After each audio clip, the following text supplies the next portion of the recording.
falou sobre 3 parábolas. Você lembra disso? Você está de onde? 3 parábolas. Uma das parábolas é a da dracma perdida. A outra parábola, filho pródigo. E uma terceira parábola, a ovelha perdida, né? Mas nós vamos aqui na parábola da dracma. Vamos lá, 15. E chegaram-se a ele todos os publicanos e pecadores. Publicano, presta bem atenção, publicano é aqueles judeus que trabalhavam para os romanos cobrando impostos. Mateus era publicano, Jesus passou, chamou, ele largou tudo para seguir Jesus. Vocês lembram de outro que era publicano? Zaqueu. Zaqueu era publicano, por isso que os judeus odiavam ele. Então nós vemos aqui, irmãos, que se chegava a ele todos os publicanos, quer dizer, todo aquele que trabalhava como cobrador de imposto, que era conhecido como pecador, se achegava a ele. Os pecadores para ouvir, e também os fariseus. Então aqui existem 2 tipos de pessoas: os publicanos e os pecadores, e os fariseus. Quem são os fariseus? Aqueles que só acham que só eles vão para o céu. Fariseu é aquele que só acha que só ele que tem Deus, e que o céu é só para ele. Ele vê um crente de outra igreja, ele nem olha para o chão e nem olha, e nem a paz do Senhor dá. Sendo que a paz do Senhor você tem que dar até para o macumbeiro, para o católico, para qualquer um. Porque a paz não é nossa, a paz é do Senhor. Se você encontra uma pessoa na rua, está desesperada, está sem paz, sem alegria, talvez querendo se suicidar, vai ver essas crianças pensando na porta aí. É só ficar de olho que amanhã a gente... amanhã na festinha a gente vê como fica, né? Amém? Então, irmãos, os fariseus, Jesus teve muita dificuldade com os pecadores ou com os fariseus? Fala para mim. Ele teve mais dificuldade com o pecador ou com o fariseu? O fariseu era um crentão, era um santão, é o que guardava o sábado, é o que dizia guardar a lei. É como aquela pessoa que chega para você e diz assim: rapaz, tem 2 sacos de cimento aqui. Tem quantos? 2 sacos de cimento. Cimento pesa. Ele joga os 2 sacos de cimento nas suas costas, vai rindo de você, caçoando de você, e quem está carregando o peso é você. Assim era o fariseu. Então Jesus, ele veio para salvar aquele que está perdido. Jesus veio para salvar o pecador. A pessoa que se acha santa demais, ela não é nem digna do reino de Deus, porque o reino de Deus é para os pecadores que se arrependem. E eu vejo, irmãos, primeiro vejo os publicanos e os pecadores.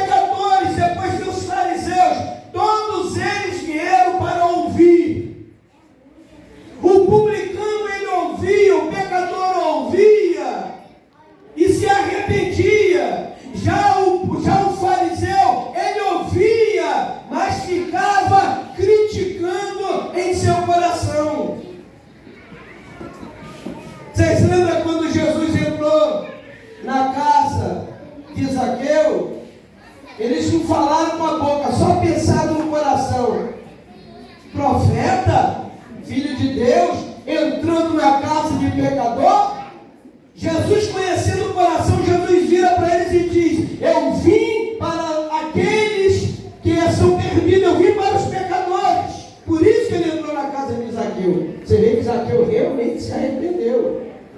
Houve um arrependimento ali. Aí Jesus está falando que viu os fariseus, os pecadores, os publicanos, todos eles para ouvir a palavra. E Jesus ele fala algo aqui maravilhoso.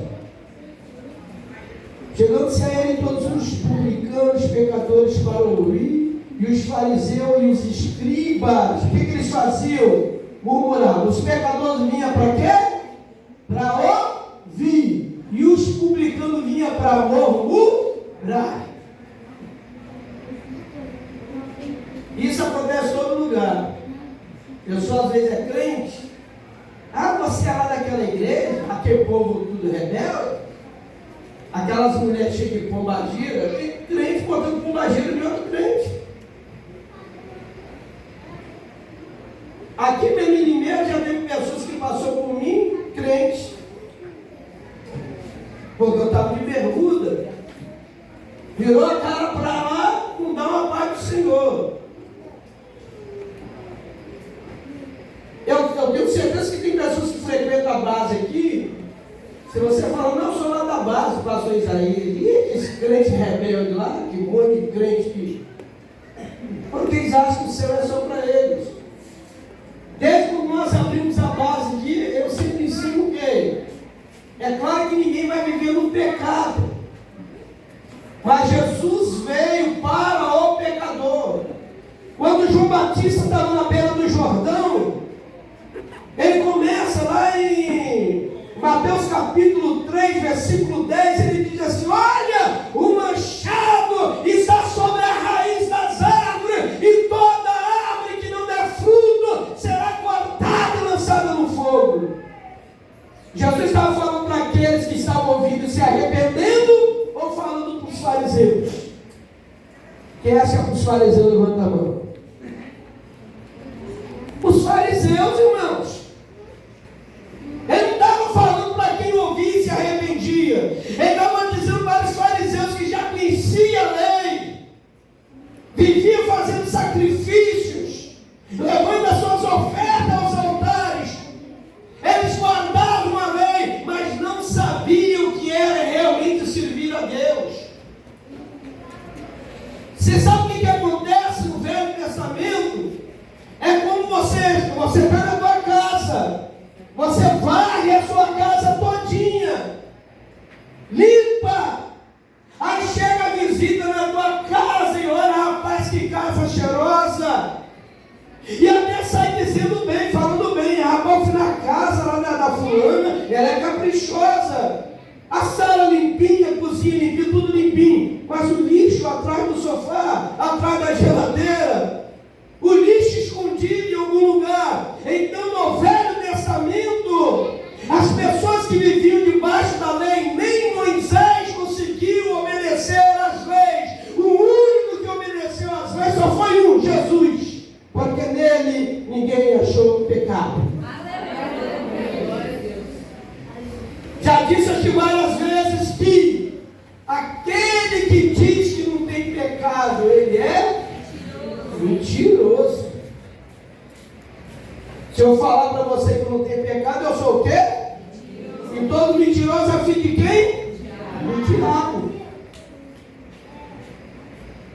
O nascimento, o novo nascimento, ele nunca vem de fora para dentro. O novo nascimento, ele nasce de dentro para fora. Porque não adianta, irmãos, a sua aparência assim, aquela lá é crente, olha o cabelão, olha o saião. Mas olha o tamanho da língua também, porque tem de crente que é cheio de doutrina, mas tem uma língua do capeta, irmão. Se morrer, a língua vai primeiro para o inferno, o corpo vai atrás. Então servir a Deus é coisa muito séria e simples. Aí Jesus, ele está falando aqui que os fariseus murmuravam quando o Batista estava lá batizando os bandidos, as prostitutas, né? Tudo quanto é tipo de gente que não prestava,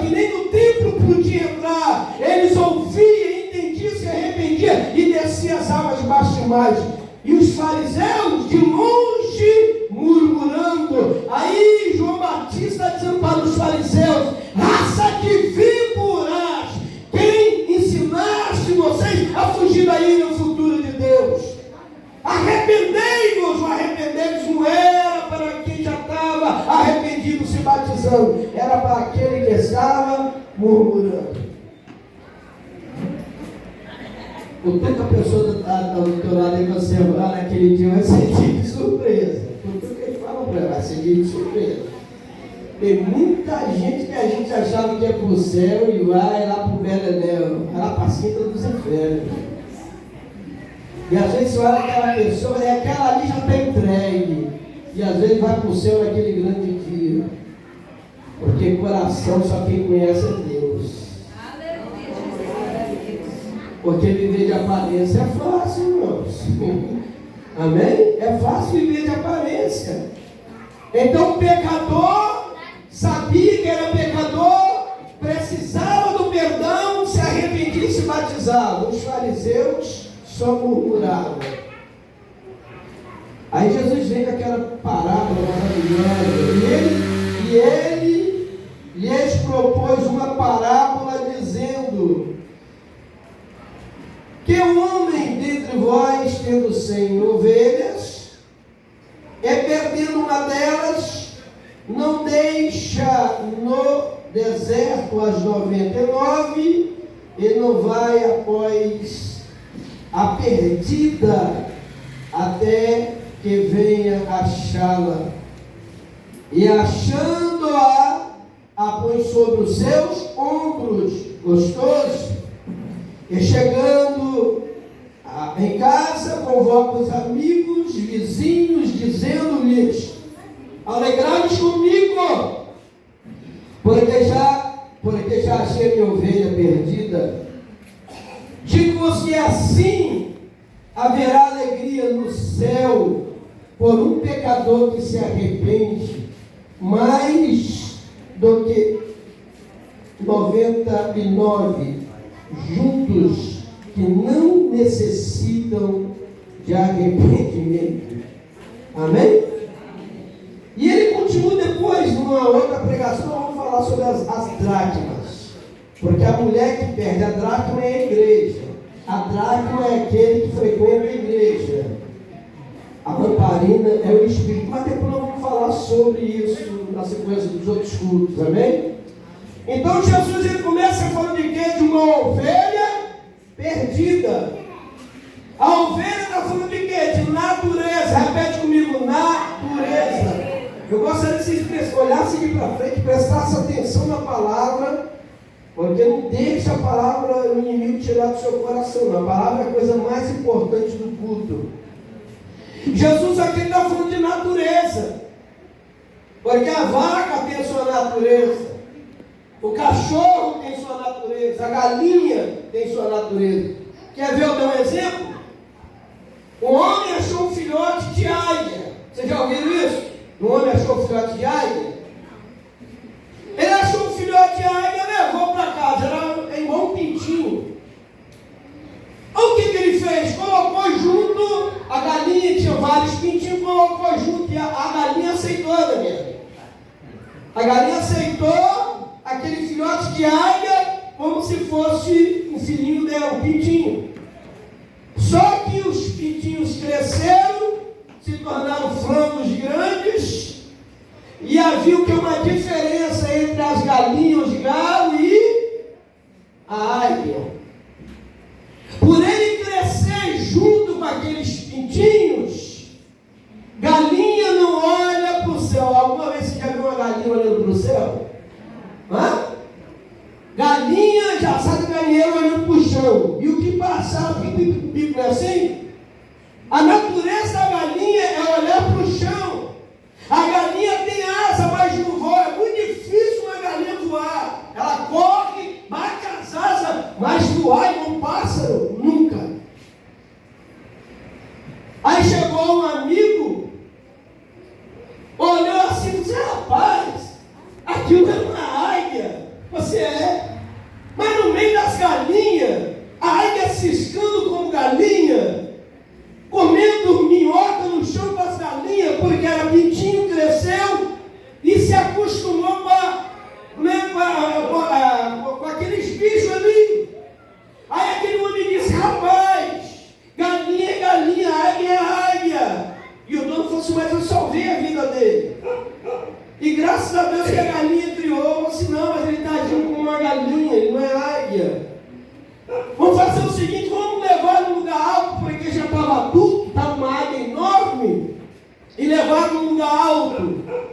E lá jogaram ela para o alto, ela se bateu e não voou.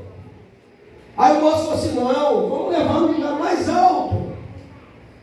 Aí quando chegou na beira de um precipício, o moço falou, rapaz, eu te tirei da mata, levei para criar, e agora se eu jogar daqui para lá, se não voar, vai esborrachar, vai morrer. Falei assim, não vai morrer, porque a natureza dela é de águia.